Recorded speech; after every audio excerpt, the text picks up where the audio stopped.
बोल वृंदावन बिहारी। बोले तुम्हारी मैत्री होगी इसका प्रमाण कौन देगा। वहां पर हनुमंत लाल जी प्रकट हो गए। बोले इसका साक्षी मैं रहूंगा। हनुमंत लाल जी ने उस गोप बालक को वरदान दिया कि तुम उस जन्म में नंद नाम से जाने जाओगे, तुम्हारा नाम आनंद होगा। बोल वृंदावन बिहारी भगवान की जय। तो पहले जो क्रूर था वो अक्रूर बन गया, जो आनंद था वो नंद बन गया, जिसके यहां पर प्रभु परमात्मा ने जन्म लिया। कंस महाराज ने अक्रूर जी को बुलाया और बुलाने के बाद में कहा कि तुम्हें अभी नंदगांव जाना है। इस मथुरा नगरी में धनुष यज्ञ संपन्न किया जाएगा, उसमें हम सबको आमंत्रित कर रहे हैं, इसलिए तुम नंद के यहां पर जाओ और हमारा संदेशा और ये हमारा जो निमंत्रण है वहां तक तुम पहुंचा देना। अक्रूर जी बड़े प्रसन्न हुए। प्रातः काल उठे, संध्या बंधन किया और संध्या बंधन करने के बाद में बड़े आनंद युक्त होकर के नंदगांव पहुंचे। और जब नंदगांव पहुंचे उन्होंने पूछा कि नंद बाबा का घर कौन सा है। तो कन्हैया वहां पर खड़े हुए थे। क्या काम है आपको, बताइए। बोले बेटा तुम कौन हो, लग तो रहे हमको कन्हैया हो, बड़े सुंदर हैं आप। बोले आपको किससे मिलना है पहले बताइए। बोले हमको तुम्हारे बाबा से मिलना है। किस लिए मिलना है। बातों में बड़े चपल थे। पूरी जानकारी जब उन्होंने दरवाजे पे ले ली, इसके बाद में अपने बाबा के पास ले गए। अक्रूर जी कुछ बता नहीं पाए, कन्हैया अपने मन से बताने लगे। बोले बाबा अपन को मथुरा नगरी चलना, वहां पर धनुष यज्ञ है। अरे भैया कोई निमंत्रण लेके आया तो उसको तो बताने दो। बोले वो यही बताएंगे जो मैं तुम्हें बता रहा हूं। अक्रूर जी ने निमंत्रण दिया और निमंत्रण देने के बाद में कहा कि आप पूरे परिवार के साथ में आप कंस जी के यहाँ आमंत्रित किए गए हैं, आप आमंत्रण सहर्ष स्वीकार करें। पहले अतिथि सत्कार का बड़ा महत्व था। अतिथि को लोग देव मानते थे, लेकिन आजकल क्या है, अगर अतिथि आ जाता है तो कोई सिर दर्द हो जाए कि अभी रोटी बनाना पड़ेगी। बहुत से हमारे बड़े बुजुर्ग हैं आज भी, जब तक कोई अतिथि भोजन नहीं कर लेता है तब तक वो भोजन नहीं करते। हमारे गुरुजी बैठे हैं बाजू में, ये स्वयं के द्वारा उगाया हुआ अनाज ही ग्रहण करते हैं, स्वयं अनाज उगाते हैं अपने खेत में। कभी भी आप हमारे गुरुजी के यहाँ जाएंगे तो वो हमेशा आपको खेत में ही मिलेंगे। आपको पूरी खेती जो है अपने हाथ से संपन्न करते, बड़ा स्नेह है वृक्षों से। और छोटे छोटे वृक्ष हैं, सब पूरा बाग बगीचा लगा हुआ है। बागवानी से बड़ा स्नेह हमारे गुरुजी को। चाहते तो वो शहर में भी रह सकते थे, लेकिन नहीं, जब तक जीवन रहेगा तब तक स्वयं के द्वारा खेती की जाएगी। जो अनाज होगा उसे ही मैं ग्रहण करूंगा, ये संकल्प है।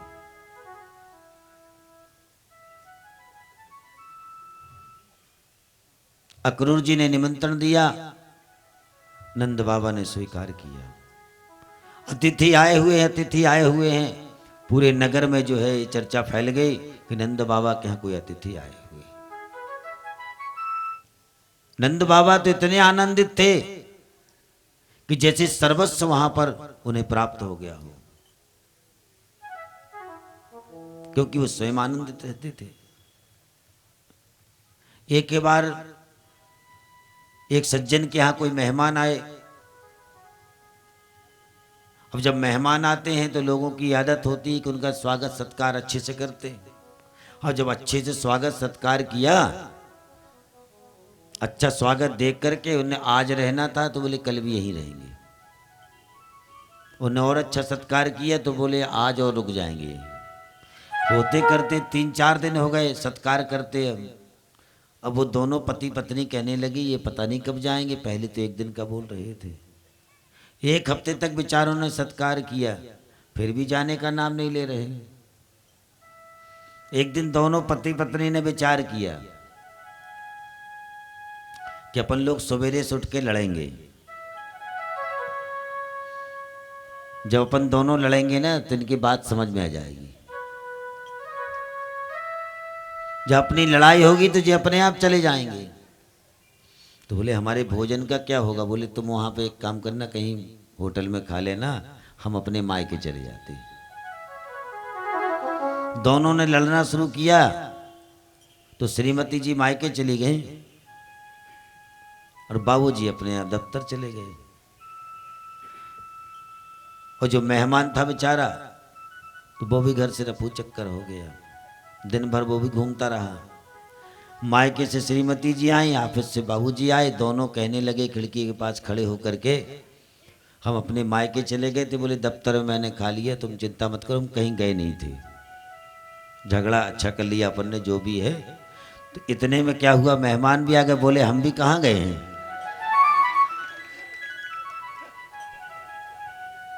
हम भी कहीं नहीं गए। तो ये स्थितियां संसार की हैं। अब वो बेचारा मान लो स्वागत करता है तो आफत है, नहीं करता है तो आफत है, पूरे समाज में बदनाम होता है।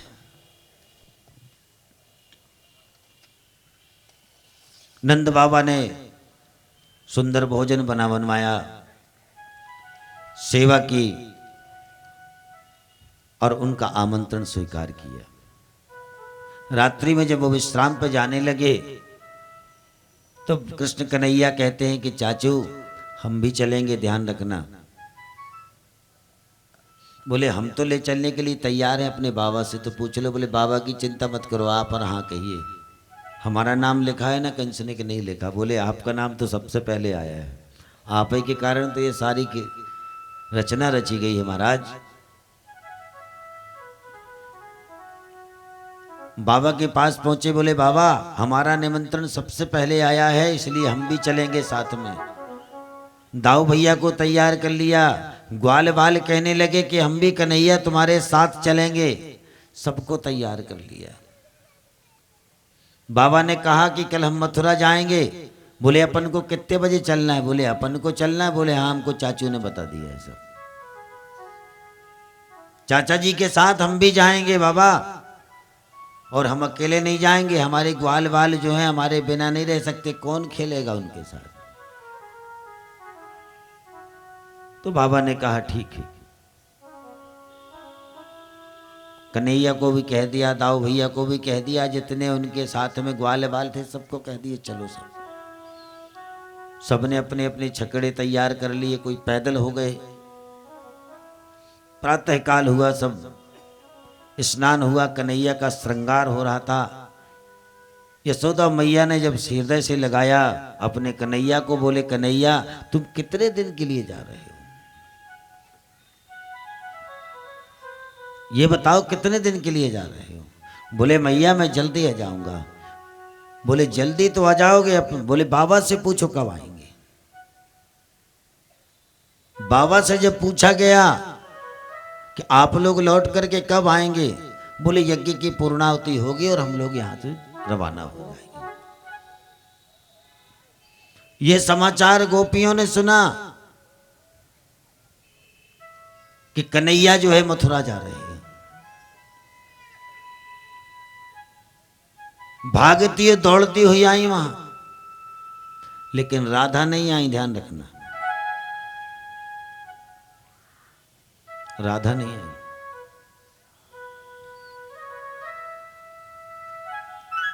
कृष्ण कन्हैया ने द्वार के बाहर बस पैर भर निकाला है, गोपियां खड़ी हो गईं।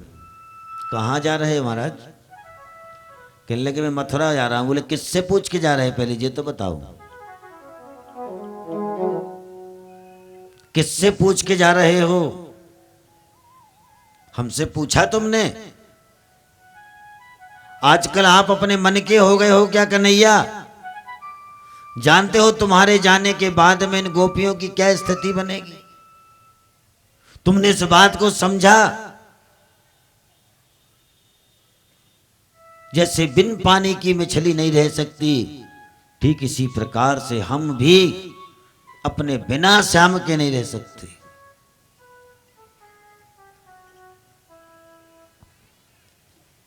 कन्हैया ने एक दृष्टि डाली, देखी कि मेरी राधा नहीं दिख रही है। सब गोपियों के साथ में कन्हैया राधा जी के पास पहुंचे। राधा जी एक पत्थर पर बैठी हुई थी। कन्हैया ने सोच लिया था कि राधा को जिम्मेदारी क्या देना है। अपनी काली कमली और बंसी दोनों को दाहिने हाथ में लिया और कन्हैया राधा जी के कंधे पर रख दिया। बोले जब तक मैं मथुरा से वापस ना जाऊं तब तक इस काली कमलिया और मेरी मुरली को तुम संभाल के रखना।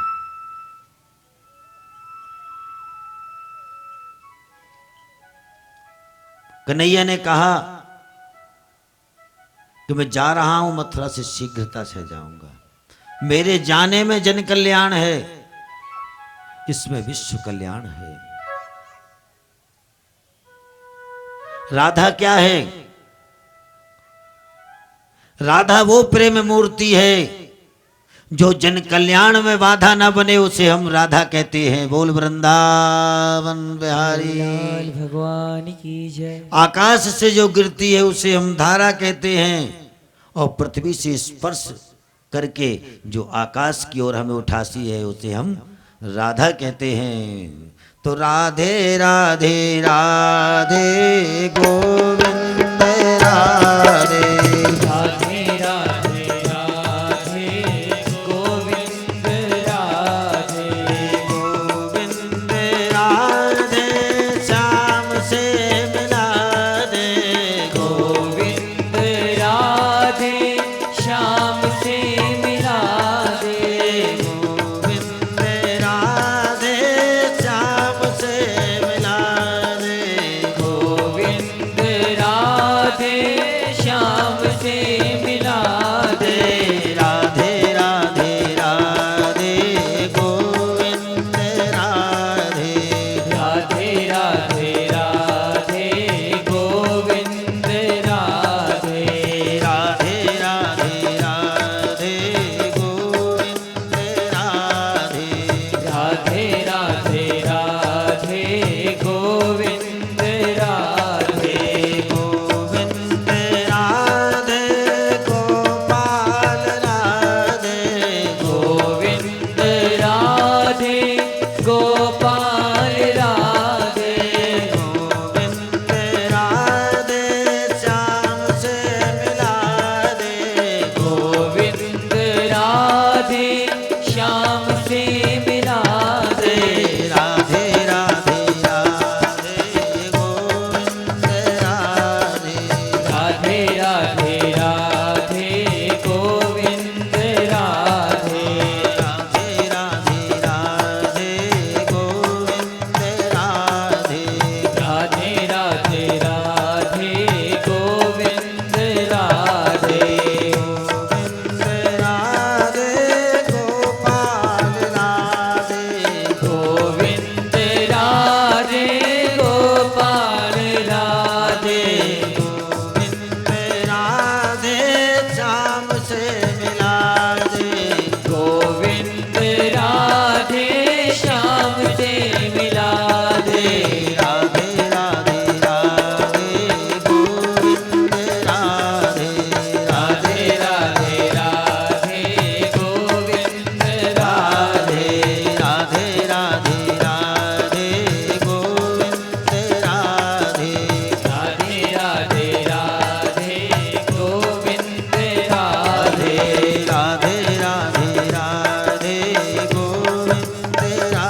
के कल्याण में जो बाधा न बने उसे हम राधा कहते हैं। आकाश से जो गिरती है उसे हम धारा कहते हैं। पृथ्वी से स्पर्श करने के उपरांत जो आकाश में उठाती है उसे हम राधा कहते हैं। हमारे श्याम सुंदर ने जब ये धरोहर राधा को दी कि राधे जब तक हम लौट करके ना आ जाएं तब तक मेरी ये धरोहर तुम संभाल करके रखना। अब श्याम ने मुझे काम दे दिया है, हम इस धरोहर को संभाल करके रखेंगे। कन्हैया को मालूम था कि वहां मुरली का काम नहीं है, वहां कमली का काम नहीं है।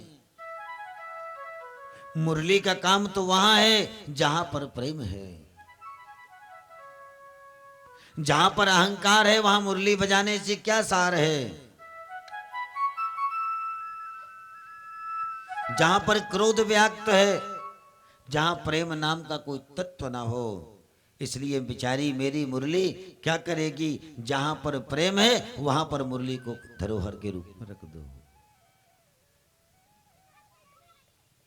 तो हमारे श्याम सुंदर ने मुरली और कमली राधे को दे दी। राधा ने कहा जाइए आप जो है जन कल्याण करिए, हम इन गोपियों को यहां संभाले रहेंगे।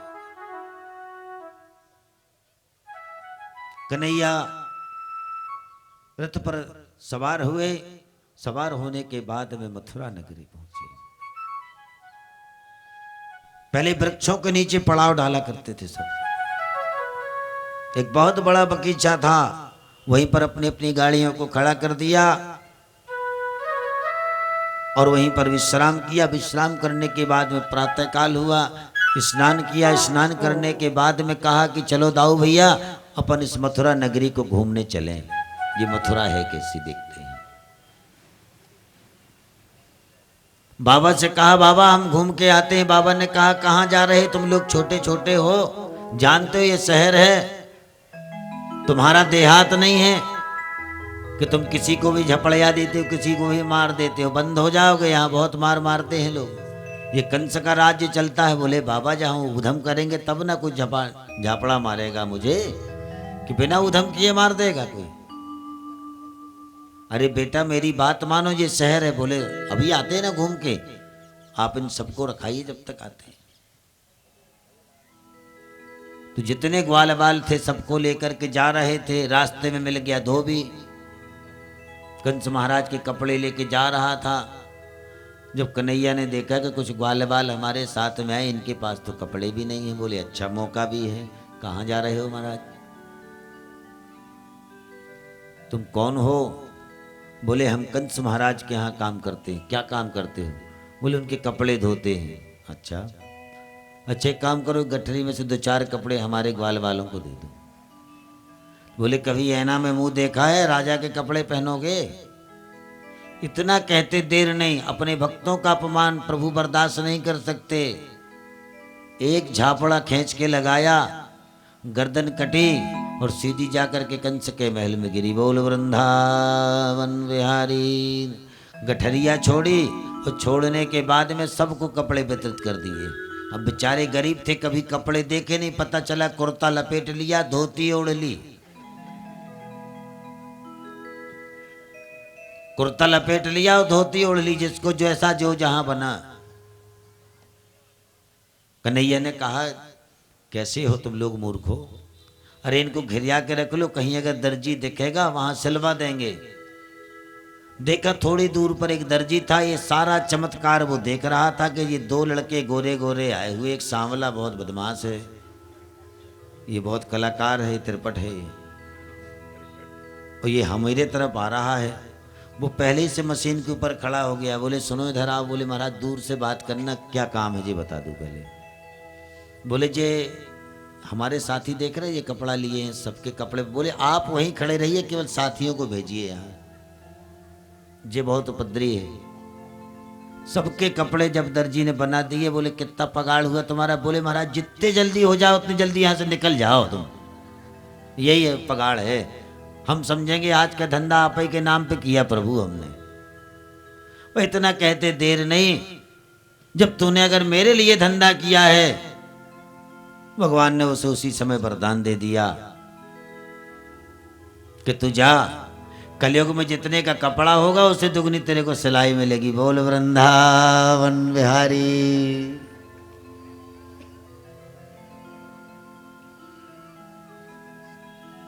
ऐसे निपटते सजते आनंद कंद भगवान श्री कृष्ण चले जा रहे थे। रास्ते में मिली कुब्जा, बिल्कुल जर्जर अवस्था में थी, नेत्रों से दिख भी नहीं रहा था। जिसके विशाल नेत्र हैं वो दुनिया को देख रहा है।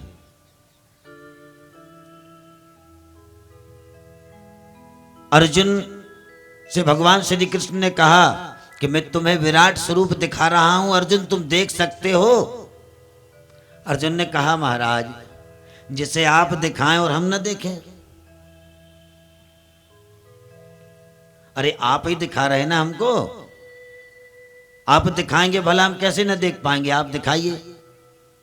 बोले हम दिव्य नेत्र देख। बोले जी आपका आपसे सामंजस्य, उससे हमें लेना देना नहीं। अगर आप दिखा रहे तो आप नेत्र की व्यवस्था भी करोगे। अगर संसार में तुमने भेजा है तो भोजन भी हमारे लिए भेजा होगा। भूखा नहीं सुलाता परमात्मा किसी को। लेकिन जिसे संसार नहीं दिख रहा था वो थी कुब्जा। वो केवल अपने श्याम सुंदर को देखना चाहती थी। ये संसार को, दुनिया की रंगत क्या देखे, साधारण सूरत क्या देखे।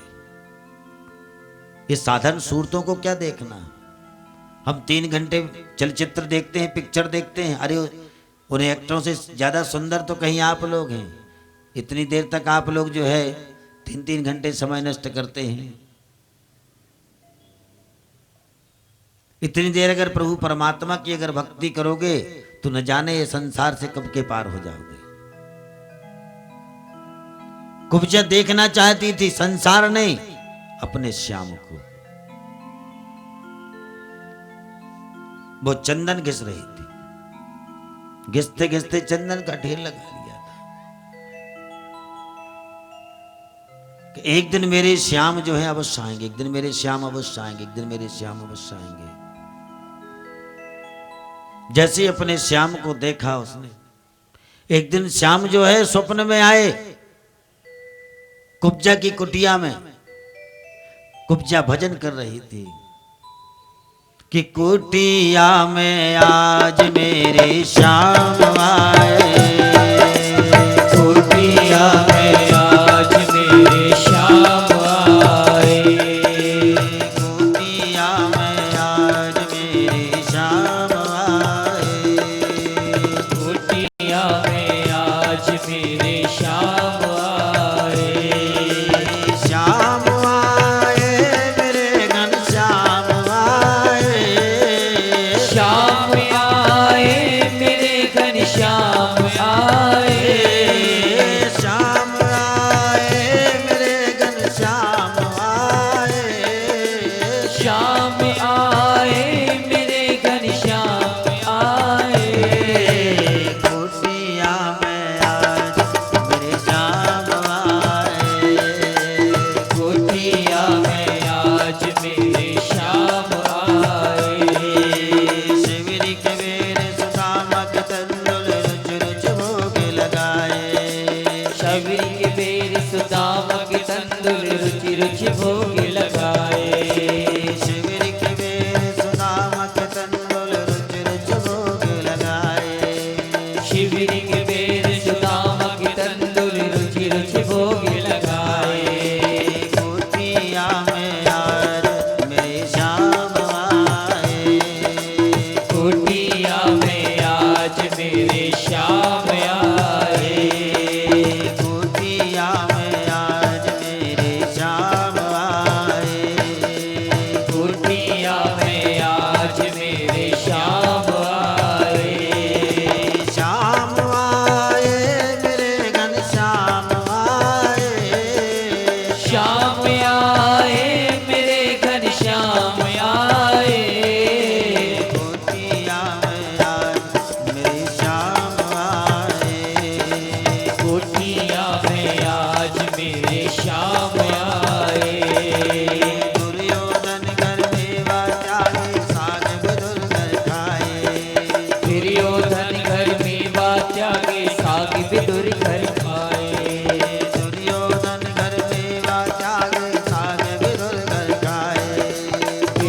गोवर्धन घर में बात्या के साग विदुर घर पाए।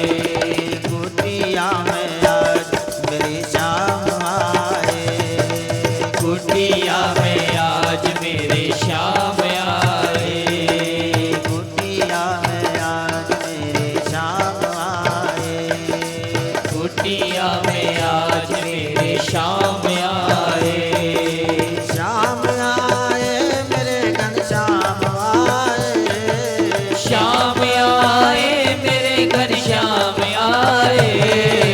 कुटिया में आज मेरे श्याम आए, कुटिया में आज मेरे श्याम आए।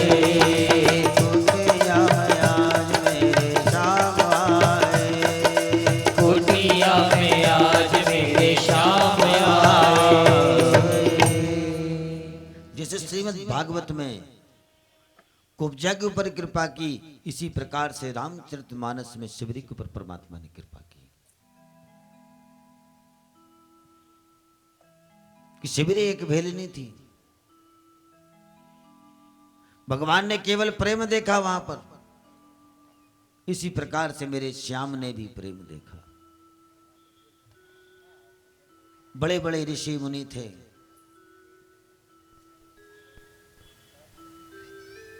सबने अपने आश्रम में व्यवस्था बनाई कि प्रभु श्री राम आए।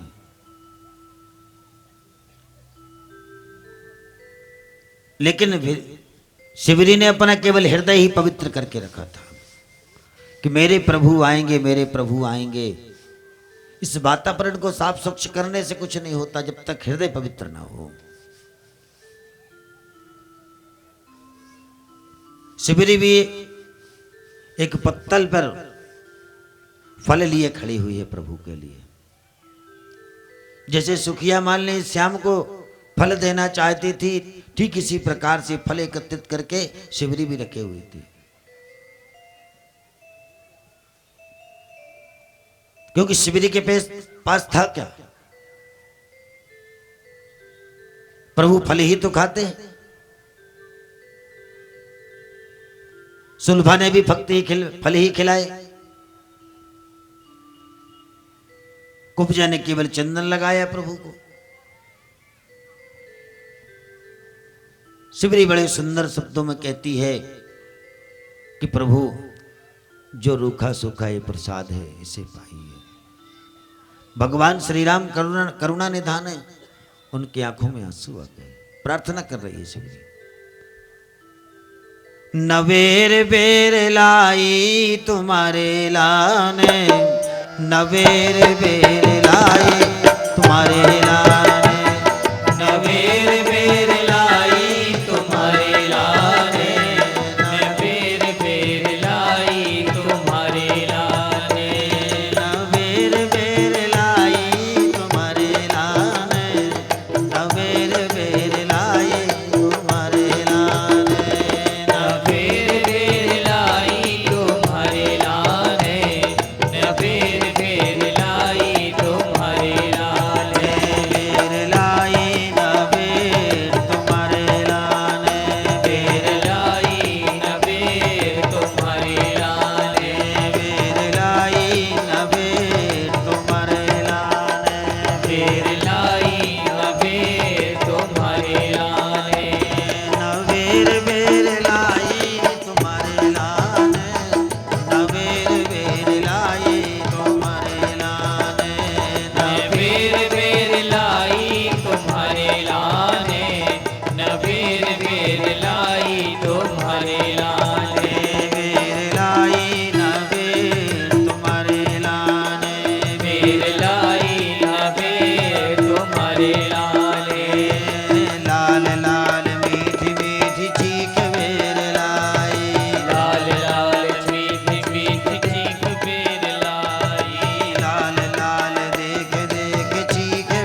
सबको छोड़ करके प्रभु शबरी के यहां पहुंच गए।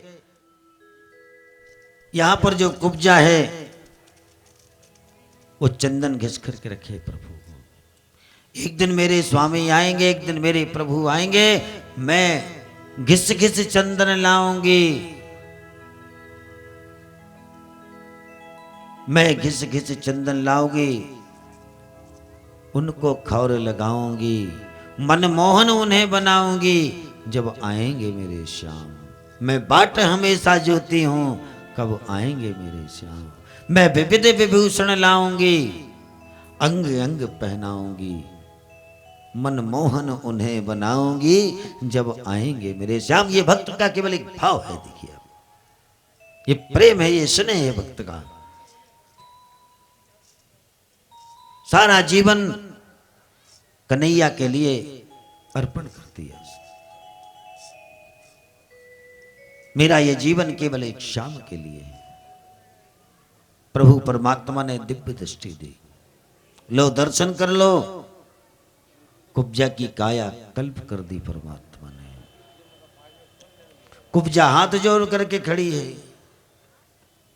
और कह रही है, गिरधारी गिरधारी श्याम बनवारी, मेरो राधा रमण गिरधारी, गिरधारी श्याम बनवारी, मेरो राधा रमण गिरधारी, गिरधारी श्याम बनवारी।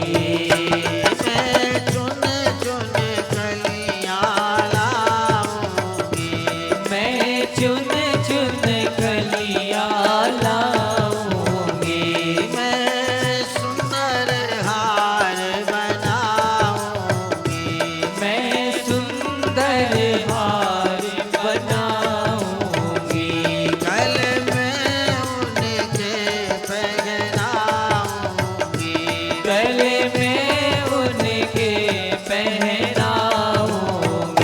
मेरो राधा रमण गिरधारी, गिरधारी श्याम राधा रमण गिरधारी, गिरधारी श्याम बनवारी।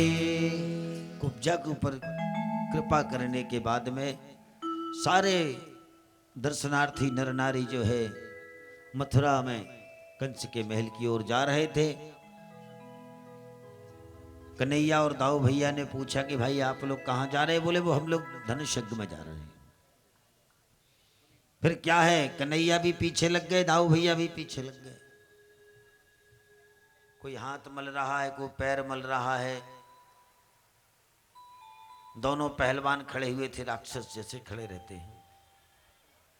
दाऊ भैया ने कहा, देखो भैया यही हैं चाणूर और मुष्टिक पहलवान। पहुंचे, हम लोगों का नाम लिख लो, हम लोग लड़ना चाहते हैं। दाऊ भैया का नाम चाणूर के साथ लिख दिया और कन्हैया का नाम मुष्टिक के साथ में लिख दिया। वहां से न जाने किसने जानकारी दे दी नंद बाबा को कि वो तुम्हारे दोनों जो छोकरे हैं वो वहां नाम लिखाए चाणूर और मुष्टिक पहलवानों को जानते हो, सुना है नाम उनका। अब यहां से बाबा बड़ी चिंता करते हुए पहुंचे। अरे भाई, जो नाम लिख रहा था बोले देखो इतने इतने से बालक हैं, तुमने नाम लिख लिया, बताओ। इतने इतने से बालकों के बीच में आप इतने बड़े बड़े पहलवानों से युद्ध कराना चाहते हैं। हमारे बीच में नरसिंह बाड़ के पार्षद जगत बहादुर सिंह जी अन्नू मंच पर आने का कष्ट करें, हमारे बीच में पधार रहे हैं। जय भवानी मानस सेवा मंडल में इनका विशेष सहयोग रहता है और इस कार्यक्रम में भी उनने बहुत योगदान दिया, बहुत सहयोग किया।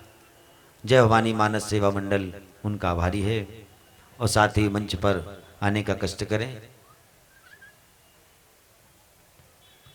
दोनों का जब नाम लिख दिया गया, अब बाबा कहने लगे बताओ इन लड़कों को क्या हो गया, ये जरा जरा से हैं और नाम लिखा रहे पहलवानों से।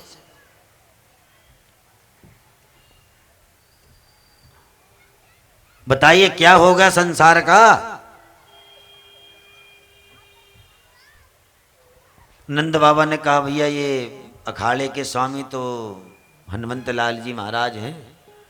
हनुमंत लाल जी से प्रार्थना करने लगे नंद बाबा के, बोले महाराज अब इन लड़कों की बातों को देखो, आप ही कुछ करिएगा, ये तो हमारी बात तो मानने तैयार नहीं, सुनने तैयार नहीं, बात की तो कौन कह रहे, वो लड़ने तैयार हैं। नंद बाबा से नहीं, पहलवानों से लड़ने तैयार हैं। बाबा की बात को नहीं, बोले बाबा आप तो बैठो, आप चिंता मत करो बस। अब वहां से नगाड़े बजे, कंस महाराज का आगमन हुआ। जब कंस महाराज का जब आगमन हुआ तो नगाड़े वहां पर बजने लगे, दुम्बदियां बजने लगी, घोर गर्जना हुई वहां।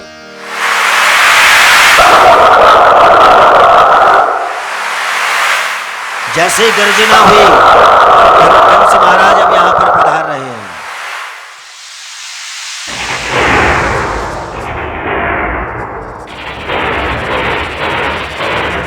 कि कंस महाराज का आगमन हो चुका है। नगाड़े बजने लगे, दुम्बदियां ठुकने लगी। बोले चाणूर और मुस्तिक पहलवान का कि कुश्ती अब होने वाली है। चाणूर से लड़ने लगे दाऊ भैया, मुस्तिक से लड़ने लगे कृष्ण कन्हैया। एक हाथ से पकड़ा कन्हैया ने मुस्तिक को और घुमाना शुरू किया। बोल बोले कितनी दूर तुझे फेंक दूं। घुमाया और पटका, फिर घुमाया फिर पटका। इसी प्रकार से दाऊ भैया ने भी घुमा घुमा दोनों को उस मैदान में पटक दिया। और पटकने के बाद में एक एक घूंसा मिला के मारा, दोनों के प्राण निकल गए। नगाड़ा बजाने वाले नगाड़ा बजाते रहे, घोर गर्जना होती रही। होते होते कंस ऊल जलूल बकने लगा। जैसे उसने बकना जब प्रारंभ किया, कंस महाराज कहने लगे देखो मेरे दोनों पहलवान मर गए, मूर्खों तुम लोग अभी भी बजाए पड़े हो, मेरे दोनों पहलवान मर गए। जैसे कन्हैया जो है कंस महाराज की तरफ दौड़े, कंस महाराज भगे, वहां से महल में छुप गए।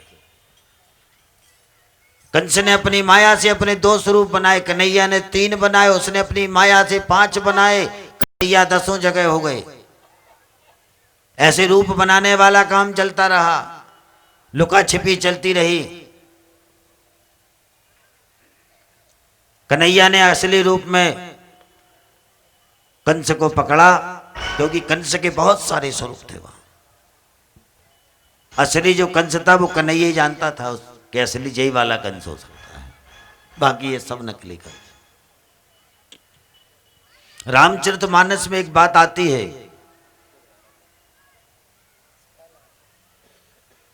कि एक बार जब लक्ष्मण और इंद्रजीत का जब युद्ध हुआ तो उस युद्ध में इंद्रजीत मारा गया। उसकी पत्नी सुलोचना को विश्वास नहीं हुआ कि मेरा पति मारा गया है, क्योंकि वो सती थी। तो बोले आप हमें हस्ताक्षर करके दीजिए कि आप मरे कि नहीं मरे। तो उसके हाथ ने लिख करके दिया कि वास्तव में हम मर गए। सुलोचना पहुंची भगवान के पास, अपने ससुर को भगवान मानती थी, रावण के पास पहुंची। बोले महाराज आपकी के विषय वासना यज्ञ में आज मेरा पति भी आहुत हो गया, अब बताओ मैं किसकी शरण में जाऊं। रावण ने निसंकोच कह दिया कि तुम्हें अगर जाना है तो तुम राम की शरण में चली जाओ।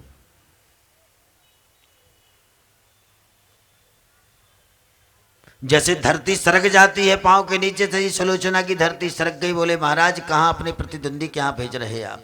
बोले जाकर के तो देखो। खुद मालूम हो जाएगा कि राम क्या है, मैंने द्रोह क्यों किया। जैसी सुलोचना पहुंची प्रभु के दरबार में, प्रभु को ने जैसी सुलोचना को देखा, प्रभु की आंखों में आंसू आ गए। बोले महाराज, मेरे सतीत्व में ऐसी कौन सी कमी थी जो मेरा पति मारा गया। भगवान राम ने कहा कि ये लक्ष्मण और इंद्रजीत का युद्ध नहीं था, ये दो सतियों का युद्ध था। बोले मेरे सतीत्व में क्या कमी है। और लक्ष्मण की पत्नी ने ऐसा कौन सा सतीत्व धारण किया है। बोले फर्क सिर्फ इतना है कि तुम्हारे पति ने अधर्म का साथ दिया और लक्ष्मण ने धर्म का साथ दिया, इसलिए तुम्हारा पति जो है आहूत हो गया। बोल वृंदावन बिहारी।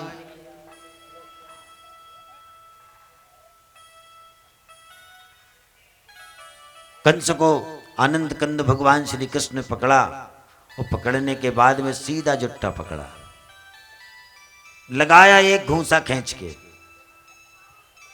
चारों कोने चित्त हो गया, प्राण निकल गए। जैसी प्राण निकले उसकी पत्नी अस्ति प्राप्ति आकर के रोने लगी, कन्हैया भी बैठ के रोने लगा। बोल वृंदावन बिहारी।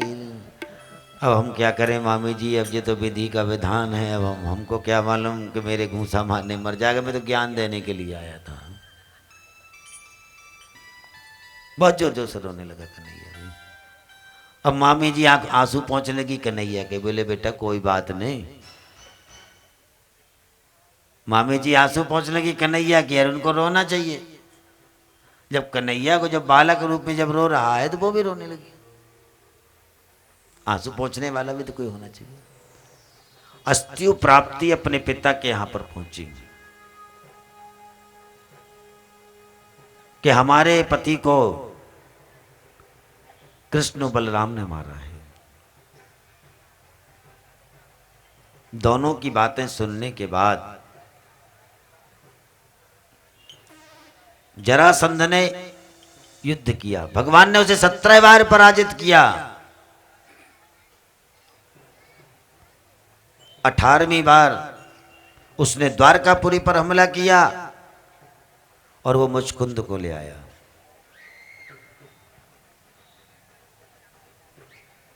काले यवन को जब लाया तो प्रहसन पर्वत की ओर भागे भगवान। वहां पर मुचकुंद की गुफा थी। मुचकुंद को यह वरदान था, बोल वृंदावन बिहारी लाल भगवान की जय। आप लोग अपने स्थान पर बैठ जाएं। जो जा रहे हैं उनको शीघ्रता से निकल जाने दीजिए, रास्ता दे दीजिए। और जो बैठे हैं कृपया वो बैठने का प्रयत्न करें। तो काले यवन भगवान के पीछे लगा। भगवान जो है प्रहसन पर्वत की ओर भागे। साधु जब बैठा हो तप में तो हमें चाहिए कि हम बाधा उत्पन्न न करें। काले यवन ने बाधा उत्पन्न की, जैसे ही नेत्र खोले उसी समय जल के वो भस्म हो गया। आगे लक्ष्मी आलक्ष्मी की कथा आती है। अब आप लोग रुक्मणी मंगल श्रवण करें। भीष्मक देश के राजा का नाम भीष्मक था। उनकी पत्नी का नाम शुद्धमती था। उसके 5 संतानें थे, लेकिन भागवत में केवल रुक्मी और रुक्मणी का ही जिक्र किया गया है।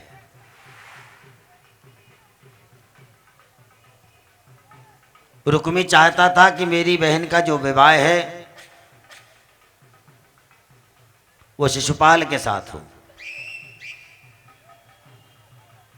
लेकिन उनकी जो मां है शुद्धमती, शुद्धमती का अर्थ होता है जिसकी आत्मा पवित्र हो। तो मति अपने आप पवित्र हो जाती है। लेकिन शुद्धमती चाहती थी और भीष्मक राजा स्वयं चाहते थे कि मेरी कन्या का जो विवाह है वो कृष्ण के साथ हो, लेकिन रुक्मी नहीं चाहता था।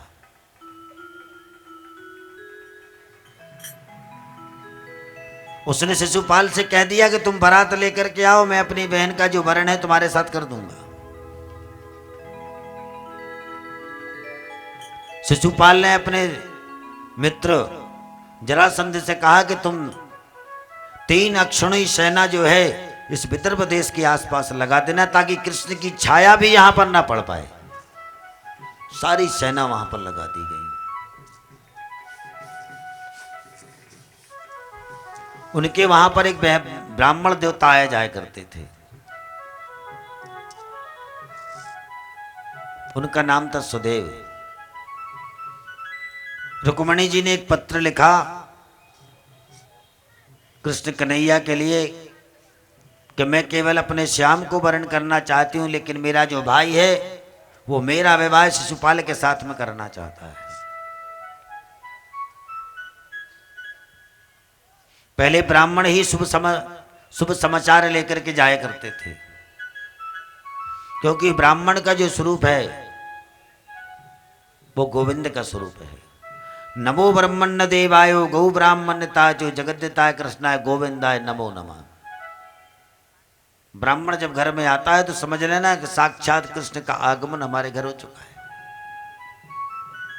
विप्र देवता पत्र लेकर के पहुंचे अपने श्याम सुंदर के पास। ऐसे ही पत्र पढ़ा, अपने सारथी दारुक को बुलाया, बोले मुझे इसी वक्त विदर्भ देश जाना है। गरुड़ भगवान को निर्देश किया कि तुम विदर्भ देश पहुंचो। रुक्मणी जब गणेश पूजन के लिए आएगी उस समय तुम अपने पंखों को जो फैला करके रखना, और जैसे ही मंदिर के समीपस्थ पहुंचे तुम अपने पंखों को चलाना शुरू कर देना, जितनी धूल है ताकि वो उड़ने लगे। अब वहां से रुक्मणी जो है गणेश पूजन के लिए मंदिर जा रही थी। मन में गणेश जी का ध्यान था। ओम गंगणपतये नमो नमः, सिद्धि विनायक नमो नमः। गणपते नमो नमः, श्री सिद्धि विनायक नमो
जैसे ही पहुंचे कन्हैया, रुक्मणी जी फूल पुष्प चढ़ा ही रही थी।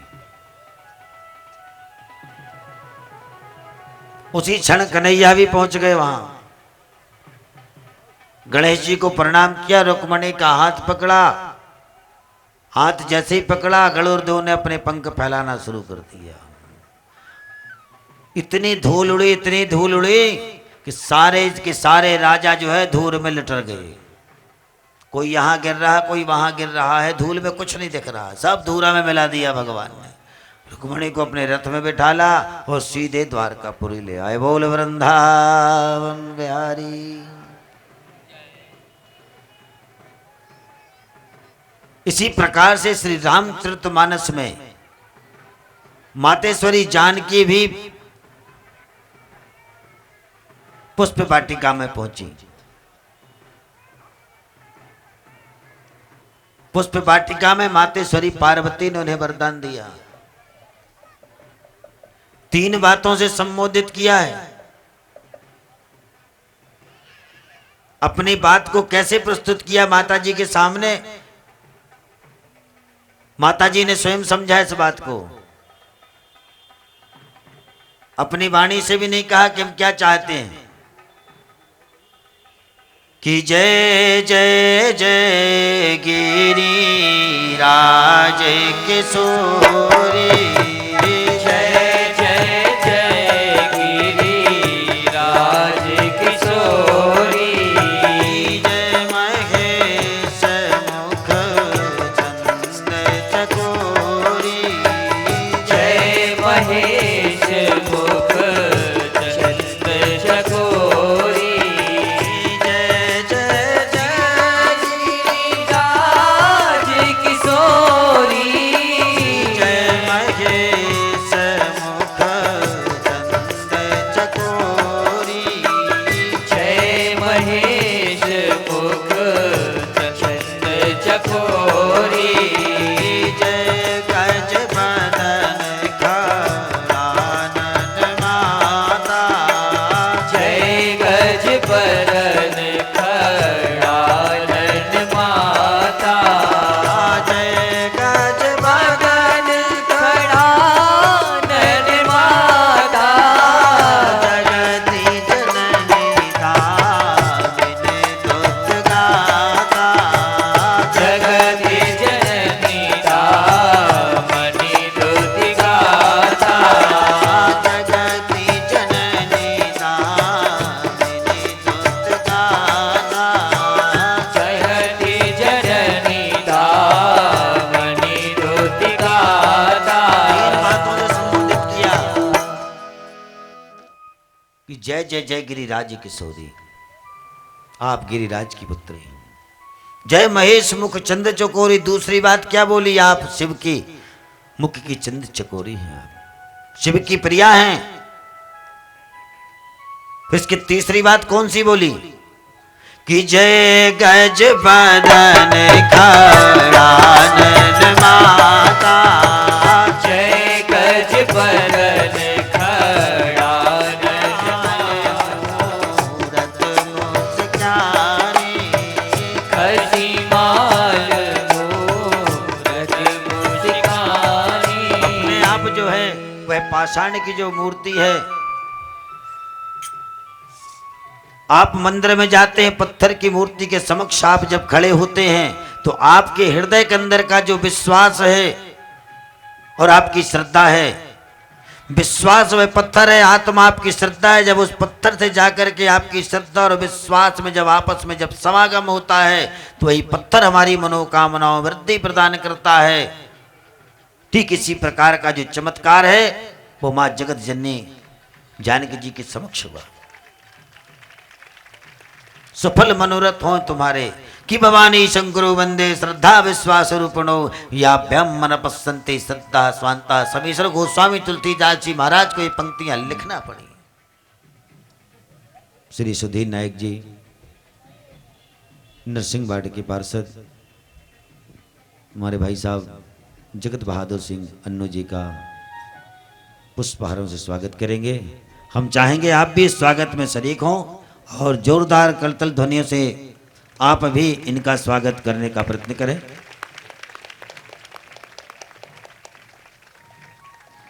बोल वृंदावन बिहारी लाल भगवान की जय। पूज्य वासुदेव जी का, शास्त्री जी का स्वागत हमारे नायक जी करने जा रहे हैं।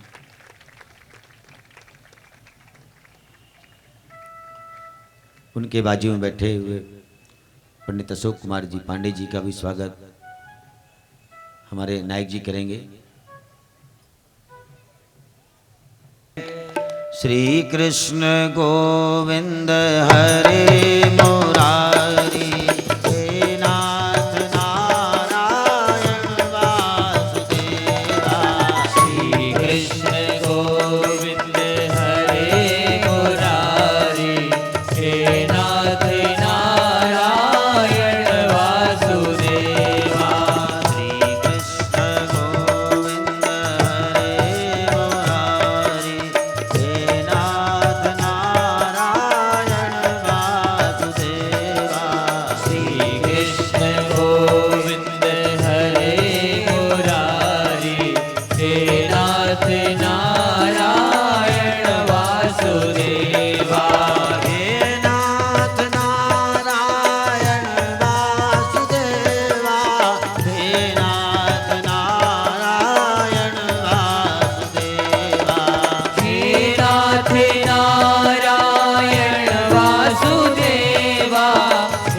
नाथ नारायण वासुदेवा हे नाथ नारायण वासुदेवा, हे नाथ नारायण वासुदेवा, हे नाथ नारायण वासुदेवा, हे नाथ नारायण वासुदेवा।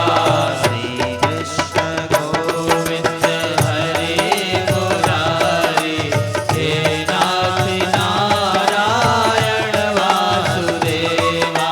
श्री कृष्ण गोविंद हरे मुरारी, हे नाथ नारायण वासुदेवा।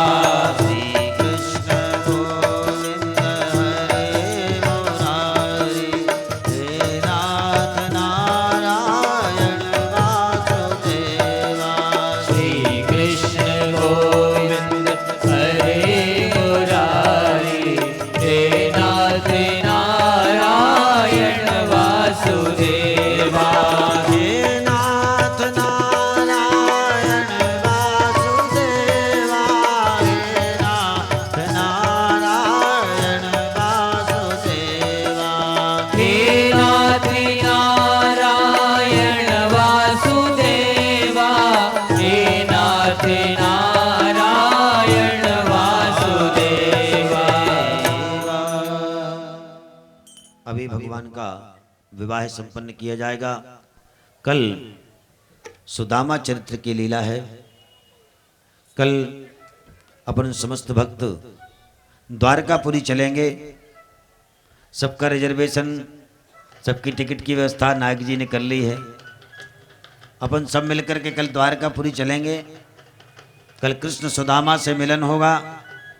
आप लोग, सुदामा जी जब द्वारकापुरी गए थे, आपको मालूम है क्या लेके गए थे? पोटली में तंदुल लेकर के गए थे। तो आप लोगों को भी कल तंदुल लेकर के आना है, चावल लेकर के आना है। प्रभु परमात्मा के द्वार में अगर हम बड़ी श्रद्धा के साथ में जाते हैं तो कुछ ना कुछ हाथ में होना चाहिए। कुछ नहीं है तो आप फूल रख कर के आइए, तुलसी पत्र लेकर के आइए, लेकिन खाली हाथ जो है परमात्मा के द्वार पर नहीं जाया जाता। हमारे यहाँ पर इस विवाह की जो व्यवस्था है, श्री पंकज दुबे जी और उनके साथ हम सहयोगी श्री चौकसे जी यहाँ मंच पर आसीनस्थ होने का कष्ट करेंगे। श्री पंकज दुबे जी, अगर उन तक मेरी आवाज़ पहुँच रही हो तो वे जहाँ रुक्मणी विवाह संपन्न होना हो वो व्यवस्था देखने का प्रयत्न करें। और मेरे बाईं ओर क्रमशः आप माताओं बहनों को यहाँ पर बुलाएंगे और ये व्यवस्था देखेंगे। श्रीमती नीलम जी और उनके साथ में श्रीमती संध्या जी उन्हें साथ देंगी। क्रमशः 2-2, 4-4 माताओं बहनों को यहाँ पर व्यासपीठ पर पोथी पूजन के लिए भेजें। पोथी पूजन के तदुपरांत जो है भगवान श्री कृष्ण रुक्मणी के आप लोग पांव पखारेंगे। सबसे पहले वरमाला होगी और वरमाला के तदुपरांत हथेली के माध्यम से कन्यादान होगा। कन्यादान के बाद में पांव पकड़ाई होगी। बोल वृंदावन बिहारी लाल भगवान की। आप लोग अपने अपने स्थान पर बैठ जाइएगा। सब लोग, आप लोगों ने जय बोलना बहुत धीरे कर दिया, क्या बात है?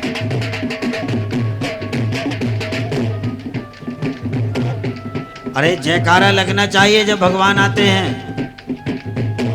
बोल वृंदावन बिहारी लाल की, कृष्ण कन्हैया लाल की। हाँ, ये बात हुई। अब पीछे वालों ने सोचा कि सामने वाले बोल रहे, हम क्यों बोल। अरे यहाँ खड़ा करिए, यहाँ पहले खड़ा करिए। गरण में गुण गायक हमारे भाई और हारमोनी पर संगत कर रहे श्री हेमेश जी उसे संपन्न करेंगे। आप लोग 9 बजे रात्रि में महिलाओं को बैठने की विशेष व्यवस्था समिति की ओर से की गई है। आप लोग अधिक से अधिक संख्या में उपस्थित होकर के माँ भगवती के श्री चरणों में अपनी हाजिरी लगाएं। धन्यवाद, साधुवाद। पहले यहाँ पर वरमाला होगी। ओम मां सुखा विश्ववेदाः स्वस्ति नस्तारक्षो अरिष्टाने मिहि स्वस्ति नो बृहस्पतिर्दधातु बृहदस्वा मारुताः प्रश्निमातराः शुभञ्जानो विदधे भुजगमायाः अग्निजया मानवाः सूर्यगच्छतो विश्वेनो देवा अवसागमान्यः भद्रं कर्णेभिः शृणुयामदेवा भद्रं पश्येमाक्षभिर्यजत्राः स्थिरैर्दष्ट्वा गुंसस्तनो भृपसे महिदेवा जनायो सतमेन्द्रो सरदो आन्तिदेवा यत्रा नक्षत्रा जरसन्तनो पुनरासो यत्रापितरो भवन्ति मानो मर्यादिर्यदा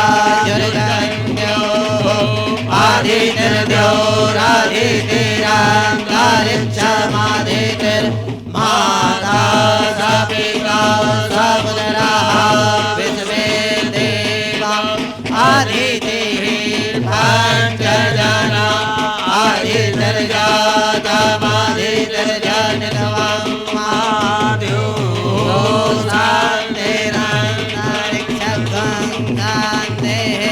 पृथिवी शान्तिरापः शान्तिरोगदयः शान्तिः वनस्पतयः मंगलम भगवान विष्णु मङ्गलं गरुडध्वजा मङ्गलं पुण्डरीकाक्षि बोल रुक्मण के श्याम की।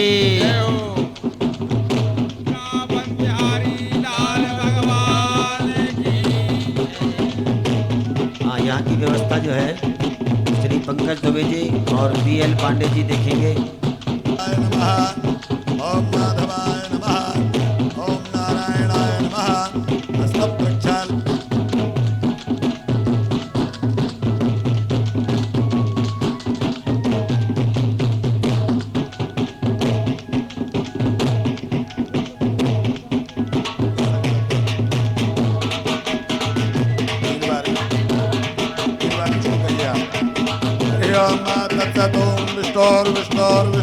विष्णु श्रीमद्भगवतो महापुरुषस्य विष्णुराज्ञा प्रवर्तमानस्य अद्य श्री ब्रह्मणो अन्यपरार्धे श्री सूर्यमहाराज वैवस्वतमंत्रे अष्टादशसप्तमयुगे चतुष्के कलयुगे हरप्रथम चरण जम्बूद्वीपे भूरलोके भारतवर्षे वृत्खण्डे आर्यावर्तान्तर्गदेशान्तर्गत मध्यप्रदेशे विक्रमशके बहुधावतारे जावालिपुर मंडलांतर्गत नर्मदायाः दक्षिणभागे गंगायाः उत्तरे कूले श्री विलंबनाम्नि संवत्सरे श्री सूर्य उत्तरायणे शिशिरतौ महामांगल्यप्रदमासारां मासोत्तमे मासे पुण्य पवित्रे मासिथौ वंदवासरस्तु मुकुनाम नहद भौमासरस्तु मुकुनाम नहदमानसम गोत्रोत्पन्नः। अपना नाम गोत्र डालें।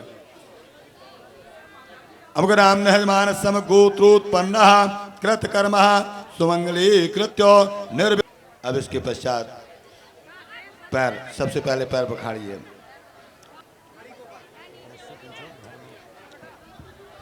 हाँ, पप्पू और धर्मेंद्र जहाँ भी हों वो व्यासपीठ के समीप स्थाने कष्ट करें।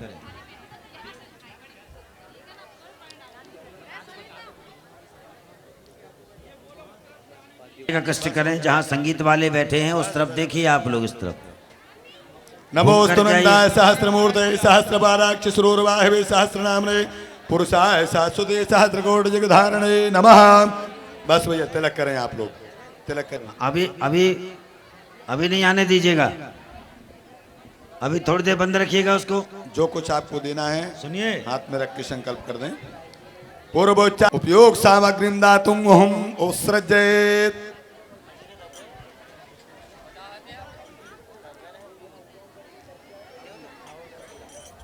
हाँ, श्री केदार जी,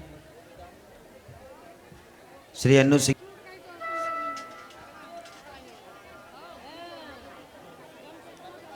आप तिलक करते जाइए, तिलक करते जाइए।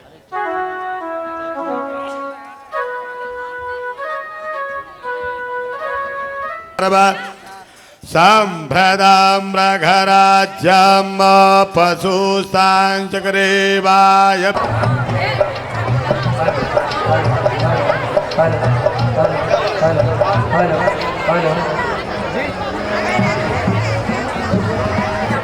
न लगाए, भीड़ न लगाए। बस एक बार थोड़ा सा चरणों में लगा के तिलक कर दिया करें। बस हो गया जी। व्यास जी के साथ भीड़ न लगाए। थोड़ा सा अपने को ध्यान दें। भीड़ न बढ़ाएं। भीड़ लगा दो मेरी सखियों, मुझे मेहंदी लगा, मुझे शाम सुंदर की दुल्हन बना दो, मुझे शाम सुंदर की दुल्हन बना दो।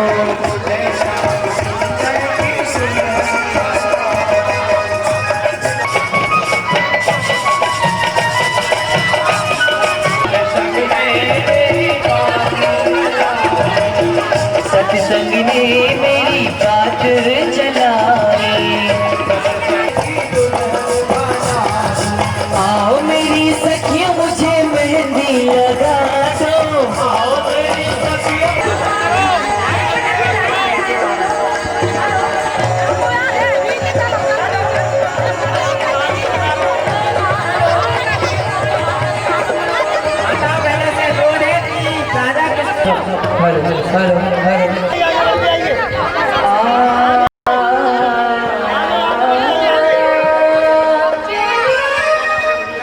शहनाई विवाह की मुबारक, काला सा चेहरा सुहाना लगता है।